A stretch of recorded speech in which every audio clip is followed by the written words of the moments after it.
With teens especially, we have an issue with social media. We're spending 8 hours a day, over 8 hours a day on social media, and that's really dangerous. The issue is when false information, misinformation spreads so quickly. So what we encourage is to sort of try to turn away from social media as a news outlet. You can use it to see what's going on with your friends and post about your own life, but to focus more on journalism and traditional media to get your news. I'm with Agatha German. Agatha, you're a senior at the High School of American Studies at Lehman College in New York City. You're also co-director of Teens for Press Freedom. Was there a defining moment where sparked your attention that made you think, okay, we need to do something to preserve world press freedom? Yeah, I think it started just from a student's perspective where a lot of student journalists, even in high schools in New York, aren't having their voices heard. And that sort of led to a deeper dive in realizing this is a global issue. Every journalist deserves the right to have their voice heard, but there's so much censorship from political leaders and just different nations worldwide. And we decided that it would be interesting to kind of fight for that and start as teenagers because it's not really something that a lot of teens are focused on right now. So that's kind of what makes us stand out. But we're trying to get the attention of more youth and have them be aware that media literacy and world press freedom is an issue that we should be aware of, and it affects us in our daily lives. You talk about media literacy. When I was in high school myself, I don't remember having extensive conversations about that with my classmates or even in class. But is it something that is part of the discussions right now in high schools? Not really, shockingly. My high school is very special in that we have a research class our freshman year. So it's just one semester, one time a week, but we meet and we're taught the difference between .com, .edu, .org, how to use different formats like MLA Chicago. We end up learning a lot more into how to distinguish misinformation and disinformation, fact from fiction, everything like that. And it's really helpful. But unfortunately, that's not a standard across the country or around the world. And so we're trying to fight for that to be something that we learn in schools. So your generation is exposed to so much more media than my own generation. Do you feel that you yourself and that your friends are well equipped to know what is true, what is false, what may be misinformation, what is real information? Do you feel well equipped? I don't think so. I think that after the age of real journalism, newspapers, all of that sort of faded away, there's so much news on social media that isn't real, and it's becoming increasingly difficult to distinguish fact from fiction. And so, it's unfortunate, but at least as an organization, we're trying to combat that, and we're trying to teach our peers that there is a way to sort of tell the difference and know what we're doing. How do you do it? It just starts with understanding that nothing on social media is real, at least most of the time.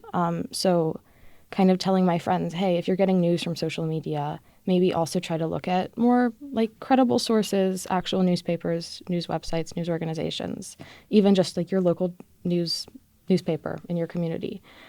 Things like that, because unfortunately, information can be skewed and doctored on social media so easily, and there's really no way of knowing if it was without doing background research. It's interesting that you say this. When I was doing journalism classes many years ago, one of the things that my teachers kept repeating was, just use a variety of sources. So it goes back to the same in many ways. Do you find in your conversations that people from your generation mostly get their news from social media, or do they still look at what we call traditional media, television, radio, newspapers? Yeah, a lot of people get their news from social media. They repost posts that they find online that aren't necessarily from credible sources, that just someone posted randomly. And they'll believe that. And that's really damaging because there's no way to discern if that is actually true or not. And they are kind of taking what they see on social media and applying that to their own lives, even if it's not what's actually happening in the real world. One of the campaigns that the UN had launched during the pandemic was called the Verified campaign. It was asking people simply to pause. When you look at social media, pause, consider, is it from a credible source? do we think it's reliable information, and to become really empowered people, and to really think before sharing. Are we sharing misinformation, or are we sharing facts that are reliable? Is that something that you do as well? Yes, absolutely. We try to kind of encourage lesser use of social media, especially do not use social media to consume news. Turn to reliable sources, or at least think before you repost. That's one of our like little catchphrases that we have. So yeah, we kind of believe that social media is a place for you to catch up with your friends, see what's going on in your life, but not a place to catch up with current events, with wars, with the way the state of the economy, things like that. We highly encourage turning to news outlets. And we also encourage local journalism because there's sort of been a decline in that. And it's vital to your community to have a local newspaper to kind of keep that community alive. So for now, that's been your solution, to turn away from it a little bit. But social media also, for example, the UN is on social media. Journalists are using social media extensively. We have several correspondents here who are constantly posting information on social media, lots of it that's valuable and important. I think the issue is when false information, misinformation spreads so quickly because, there are tons of valuable organizations on social media, and that is a great way to reach people. But there are also people on there who are doctoring information and spreading misinformation, and it's really dangerous. So what we encourage is to sort of try to turn away from social media as a news outlet. You can use it to see what's going on with your friends and post about your own life, but to focus more on journalism and traditional media to get your news. But I think also with teens especially, we have an issue with social media. We're spending over 8 hours a day on social media. And that's really dangerous because those companies invest millions of dollars into marketing teens into spending more time on their apps. So it becomes a really dangerous place. It also is tailored specifically to your interests. And what Teens for Press Freedom really stands for is interacting with the other side to really get to know other people's opinions, why they believe the things that they believe, and try to talk to them, not to fight with them.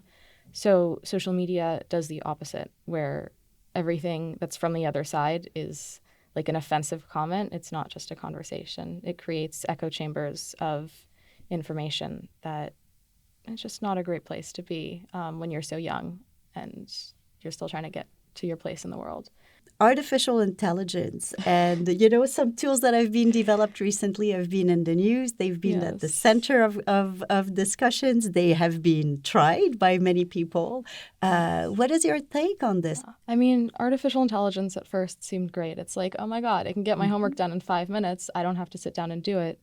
But that actually really impacts us. I mean, first off, when you're not doing the proper research and doing your homework assignments, you're not properly learning. You're just having someone else do it for you, and that's not actual education, though sometimes it's nice if you're in a time crunch. But also, it's really easy to make up fake headlines and fake documents and things like that and spread them across social media with AI. And that's incredibly dangerous because, again, it's not a way, there's kind of no way to see what's real.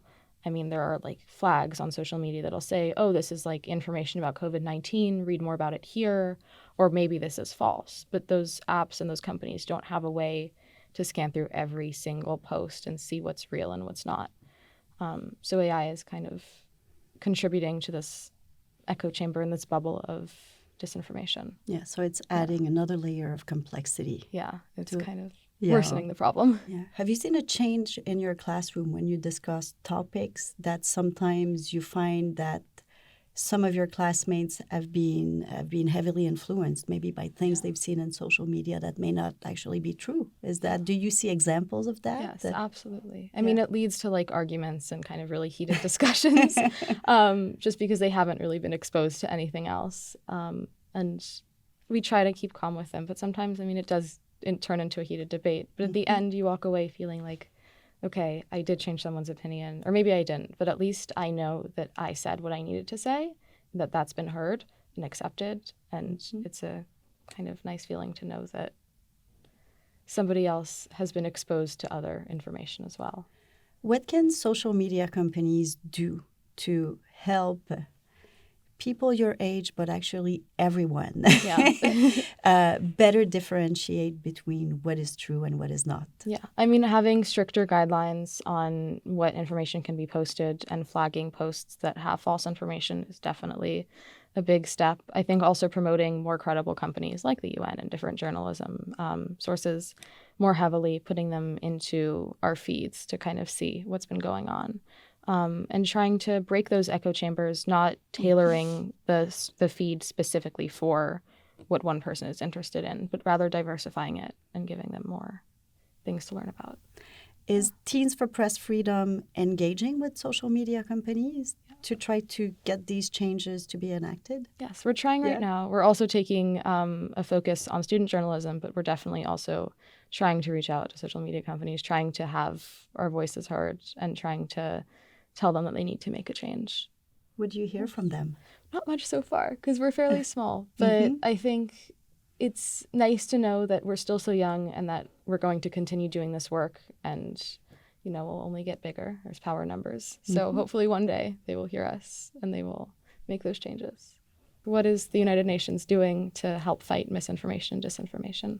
I think, you know, let me tell you just from the standpoint of what we do. I'm part of the office that is the office of the spokesperson for the Secretary General. Every day we have a press briefing here at the UN headquarters where we share information about what the UN does around the world, but we also answer questions from journalists every day.